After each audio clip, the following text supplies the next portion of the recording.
He pleaded guilty to driving under the influence and hitting and injuring a teenager. A Laurel County man learns his sentence. This morning, we learned the state will seek the death penalty in connection to the murder of Officer Daniel Ellis. The suspect police are searching for in the shooting of a New Orleans medical student was identified as a man with a lengthy rap sheet. That story ahead. This is WKYT News at 4:30. Good afternoon to you. Amber Philpott and Sam Dick reporting. A Laurel County man found out how much time he'll spend behind bars after pleading guilty to driving under the influence, hitting and injuring a teenager. Terry Mullins crashed his van into the teenager on US 25 in September of last year. Our Kristen Kennedy talked with Mullins' attorney, who says his client is sorry. It's our top story at 4:30. We spoke with Mullins' attorney, and he tells us that his client is remorseful for what happened. Terry Mullins will spend 11 years behind bars after pleading guilty to DUI, assault, and escape charges. Last fall, deputies say Mullins hit a teenager who was riding a bike. They later found Mullins, they say, passed out drunk behind the wheel of his van with the teen's backpack attached to the grill. A judge placed Mullins on home incarceration. He escaped, and investigators ended up finding him in Ohio. Mullins' attorney said Monday his client is sorry and ready to move forward. He has children. He knows that he made a very grave mistake, and fortunately, the young man wasn't killed. That was the victim in this incident. It's easy for me to say this could have been a lot worse, but we're all very fortunate and very happy that the kid was not killed, as a result of this accident. Mullins will receive credit for time already served in jail, and that counts up to more than a year. In Laurel County, Kristen Kennedy, WKYT. And Mullins pled guilty to other DUI offenses back in 2003 and 2006. Prosecutors say they will seek the death penalty against two men charged in the death of Richmond police officer Daniel Ellis. Police say that on November 4th, Raleigh Sizemore was waiting on the other side of a door and shot Officer Ellis in the head during a robbery investigation. He is charged with murder and robbery. They say that Gregory Ratliff led Officer Ellis into that back bedroom and told him no one else was in the apartment. He is charged with complicity to murder. The two people who are also charged in the robbery that led up to that search were in court today. Attorneys for Rita Creech and Carl Banks asked to have their bonds reduced. Those requests were denied. We'll have more from the hearing ahead on WKYT News at 5 o'clock. Chilly start to the shortened holiday work week here in the Bluegrass. But we will slowly start to warm up as we head toward Thanksgiving. Let's check in now with Chief Meteorologist Chris Bailey. Hi, Chris. Hey, guys. Indeed, temperatures are going up. But you know what? When you start out a day in the teens like what we had this morning, up's really the only alternative that you have to go. And we're going to see temperatures getting close to normal, even a little above over the next few days. Out there right now, beautiful skies showing up. Lexington, Corbin, Frankfort, and Jackson. Those temperatures into the typical mid and upper 40s as of right now. We look elsewhere across the region. 44, the cool spot, northeastern Kentucky. Look west of Interstate 65, starting to pick up on temperatures now. 50 degrees or better. A lot of areas tomorrow may tickle the 50-degree mark before all is said and done. Rest of your evening, though, sunsets, quick drop in thermometers through the 30s under a mainly clear sky. Still a little on the breezy side to add to the chill that is out there, but your Defender radar network has nothing going on across central and eastern Kentucky, and that same view is likely to carry us into the start of that busy travel period that includes the long holiday weekend, the start of it. Amber, when I come back in a few minutes, I'm going to show you why it's going to change rather quickly as we get toward Black Friday. All right, Chris, thank you. There is a state law in Kentucky that allows county sheriffs to have special deputies. According to state statute, special deputies are volunteers and aren't required to have any law enforcement training, but they basically have all the power of a certified deputy. In a WKYT investigation, we found special deputies in one county who wear uniforms, carry a badge and gun, and drive patrol cars home for the night. I would say that the majority of the public, if they're confronted with an individual who has a badge and indicates that they're a deputy of some kind, is going to assume that person has lawful authority to do what they're doing. But that may not always be the case. Sam is at the live desk with investigative reporter Miranda Combs with more on this story that she's working on for tonight at 6. Thank you, Amber. I had no idea this even existed.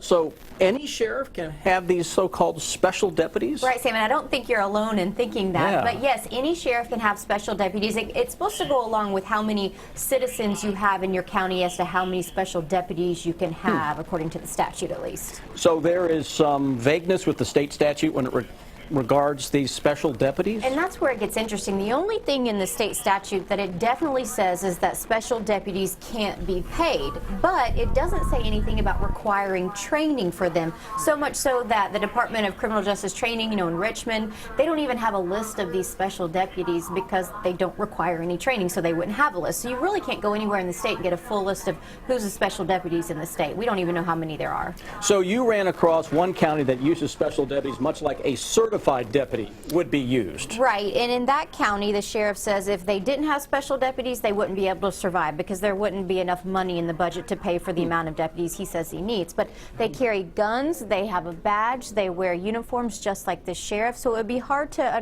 know if they're well trained or not trained or have a little bit of training. So we'll tell you more about that coming up at 6. Very interesting. All right, Miranda, thank you. We'll see you tonight at 6. Amber? Sam, thank you. With millions of drivers expected to hit the road this week for the Thanksgiving holiday, police are stepping up patrols across the Commonwealth. Kentucky State Police will be launching Operation Raid. Troopers say it's aimed at catching aggressive, impaired, and distracted drivers. More than 650 people have been killed on Kentucky roads so far this year.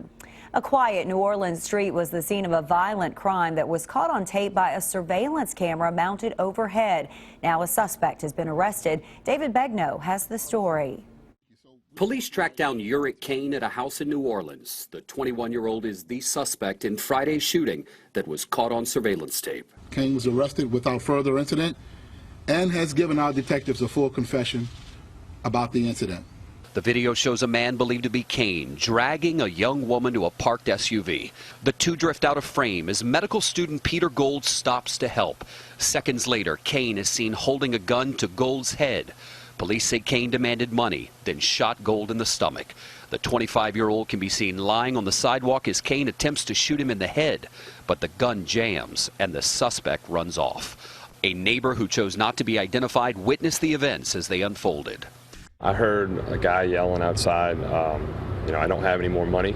He was laying on the ground, and then I saw him try to execute him. On Sunday, officials said that an SUV driven by Kane had been recovered less than a mile and a half from the crime scene.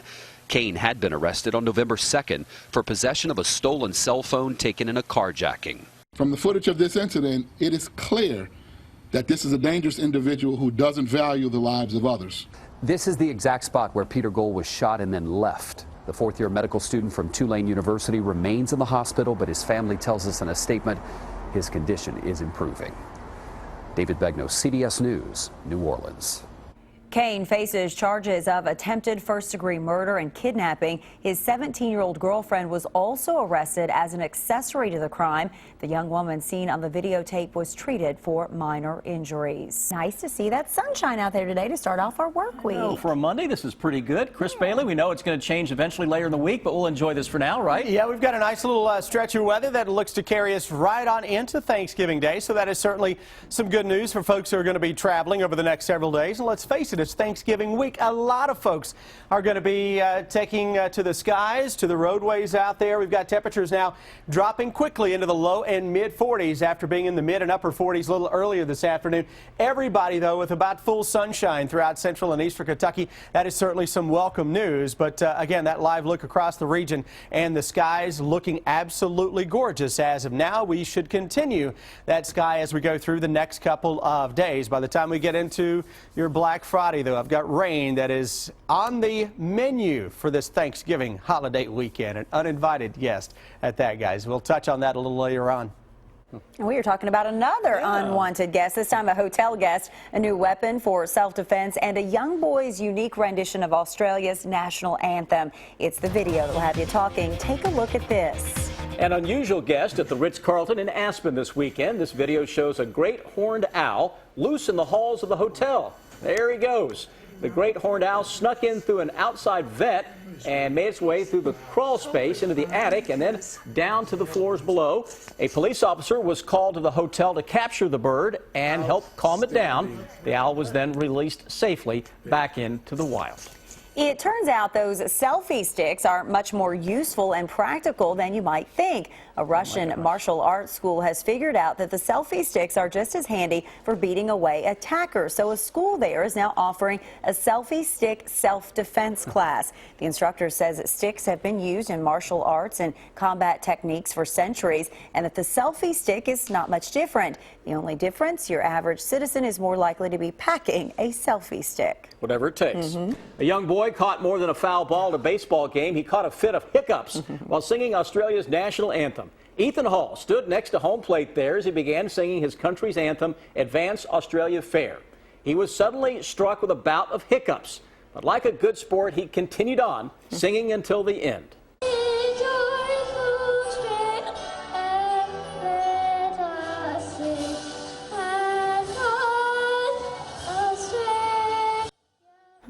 Good for him. Hall received loud applause from the crowd and high five from the players as he walked off the field. I hope he did okay after that. We kind of know that it's an awful feeling if you've ever been out here and think, oh no, I might get the hiccups. It's one of our worst fears sitting out here. And you're live, so yeah. You just carry on, don't you? It just happens. Yeah. Good for him, though, for finishing. All right, stick with us. Here's what we're working on for you now at 5 o'clock.